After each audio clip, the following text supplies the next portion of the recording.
दोस्तों, गौतम बुद्ध अपने ध्यान में बैठे थे कि वहां पर एक आदमी आया।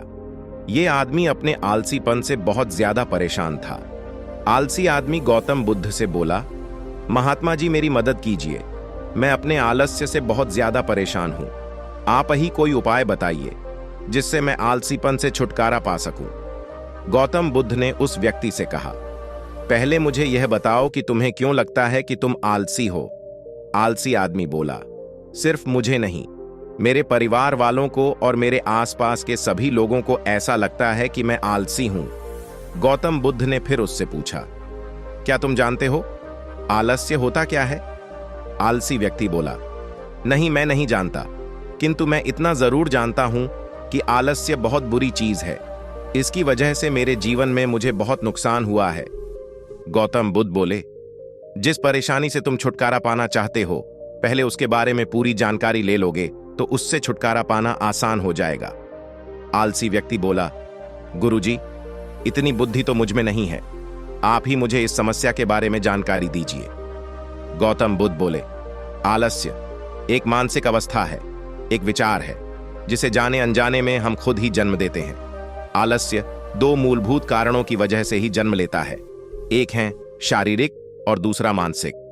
शारीरिक कारणों में पहला कारण है गलत तरह का भोजन।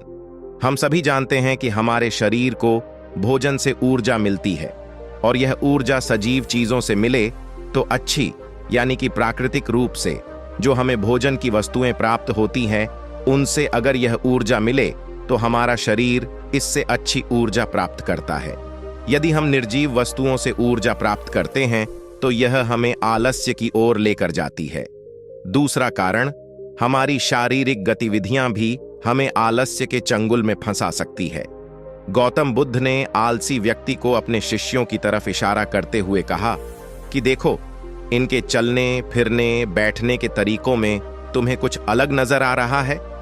वह आलसी व्यक्ति कुछ समझ नहीं पाया। तब गौतम बुद्ध ने उससे कहा, मेरे शिष्य जब भी बैठते हैं तो वे रीढ़ की हड्डी को एकदम सीधा रखते हुए बैठते हैं। चलते हैं तो उनके दोनों पैरों के बीच अच्छे से संतुलन बना रहता है, और जब वह सोते हैं तो उनका शरीर एकदम शिथिल रहता है। ऐसा करने से उन्हें रात्रि में एकदम सही तरीके से नींद आती है। आलसी व्यक्ति बोला, लेकिन नींद तो आलस्य का एक स्वरूप है। बुद्ध बोले, हां, अगर उसे ज्यादा मात्रा में लिया जाए तो।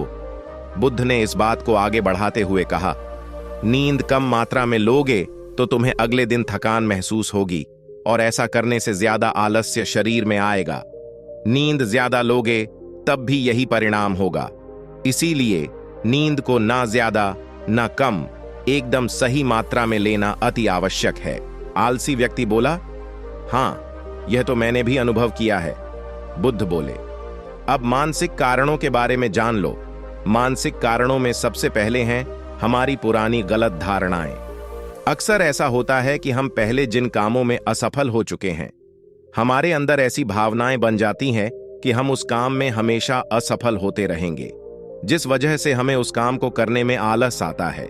ऐसी धारणाओं से छुटकारा पाने का एकमात्र उपाय यह है कि हमें अपने मन को यह समझाना चाहिए कि पिछली बार हम जब उस काम में असफल हुए थे तो हम उसके बारे में जितना जानते थे, अब हम उस काम के बारे में उससे ज्यादा जानते हैं, क्योंकि असफल होने के बाद हम उससे काफी कुछ सीखते भी हैं।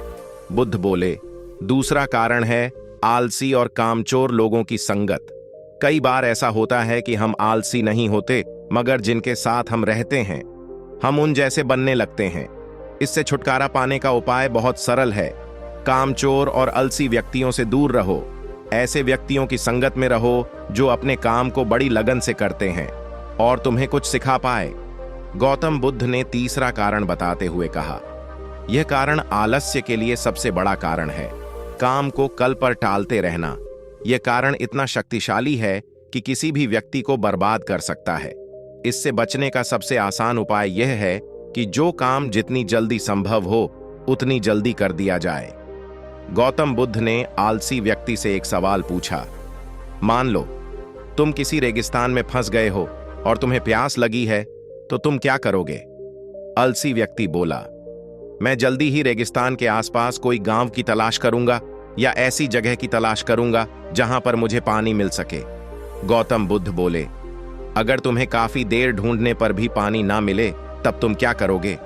आलसी व्यक्ति बोला, मैं तब भी अपनी तलाश जारी रखूंगा, क्योंकि ऐसी परिस्थिति में मेरे पास कोई और दूसरा विकल्प तो होगा ही नहीं। गौतम बुद्ध बोले, बिल्कुल सही। और यही है मानसिक स्तर पर आलस्य का चौथा कारण, किसी भी निश्चित लक्ष्य का ना होना। यह भी आलस की ओर लेकर जाता है। अब सुनो पांचवें कारण के बारे में। गौतम बुद्ध बोले, सोचो कि तुम्हारे पास काफी सारे सोने के दाने हैं जो तुम्हें एक जगह से दूसरी जगह लेकर जाना है। तुम चलते चलते थक जाते हो और किसी पेड़ के नीचे बैठ जाते हो, और तभी तुम्हें दूर से तुम्हारी तरफ दौड़कर आ रहे डाकू दिखाई देते हैं। तो क्या तब भी तुम आलस करके वहीं बैठे रहोगे, या ऐसी परिस्थिति में तुम वहां से उठकर दौड़ने लगोगे?